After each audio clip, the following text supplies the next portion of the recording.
Welcome back to Ozarks Fox AM live at the Rise and Shine Safe and Sober Breakfast. We're really honored now to be joined by Captain Jeremy Lynn of the Greene County Sheriff's Office.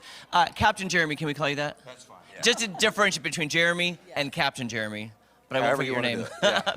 Tell us your involvement with Safe and Sober. So I joined Safe and Sober when he formed his board, and that's been 10 or 12 years ago now. And so since that time, I've served on the board for Safe and Sober, just kind of as a law enforcement representative to bring that perspective to the table, and have been involved with it pretty heavily since then.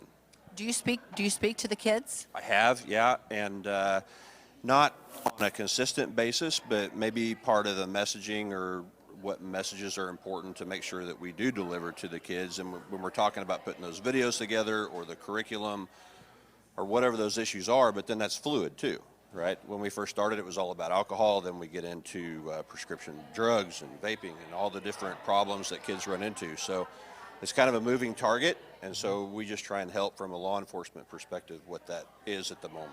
I'm curious, Captain, you know, being in law enforcement, you probably see a lot. You Sure. see a lot of stuff, and I know our area is rampant with drug abuse. Sure. What are you seeing, and what age ranges is it affecting in our area? Well, you know, we deal with the traditional problems that everybody else does. Prescription drugs are a big problem right now. Of course, marijuana and all the other illicit drugs are always there.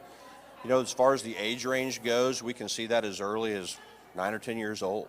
Wow. There's a lot of statistics Wow. out there that show when those kids are starting to try those things that they either find in the medicine cabinet or, unfortunately, that they may see their parents doing. So. I was going to ask you that because some of this is for the parents as well, because you have to take care of, if you're on prescription medication, you need to keep that where they don't know where it's at, Yeah, under lock and key.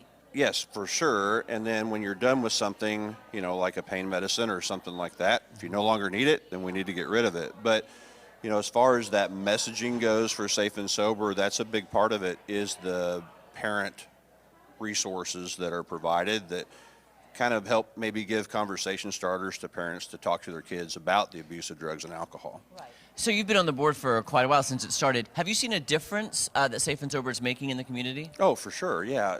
So, you know, it started out just as a pledge to say safe and sober on prom night in the Springfield high schools. And then that's, I think when you say that you're in nearly every high school in the state of Missouri, and it's already branched into other states, when it started just as the high schools here in town, then yeah, absolutely that's having an impact, and it's useful and resourceful, or else schools wouldn't continue to use it.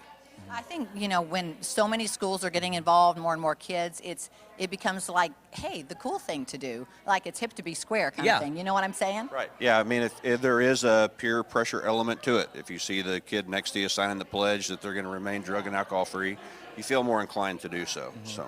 It's just, I think it's hard to, like he said, when you see maybe family members doing it, it's hard to break that cycle, and that's what we're trying to do, is break that cycle by getting into them maybe early with middle school and high school. Sure. Anywhere from good decision making to what choices they make when they are faced with those opportunities, then if we can have an impact on that, then that's our overall goal. It's hard for kids to hear what might happen because they do feel like, oh, nothing's going to happen to me. Yeah. But we're in a situation now where you can't take that chance. Yeah, and then kids see it happen to their friends or to their family members, and it becomes a lot more real. So if we can prevent that from happening anywhere, you know, really that's the end goal. That's the goal line, is to keep kids from winding up hurt or killed. By the way, too, if you guys want to go to the QR code that's going to be up at this part of your screen, Yes. Go to the QR code right now for more information about the Safe and Sober and the silent auction that's coming up. So Kira, our awesome Kira, made that QR code. I hope it's still up Go there because there I'm pointing to air right now. We need to make some money. We're raising money We today, do. so that'll be a great thing to do. Captain Jeremy Lynn, thank you so much. Thank you. Thanks for being here. Thanks. We'll be back right after this. I hope that QR code was there because I was like...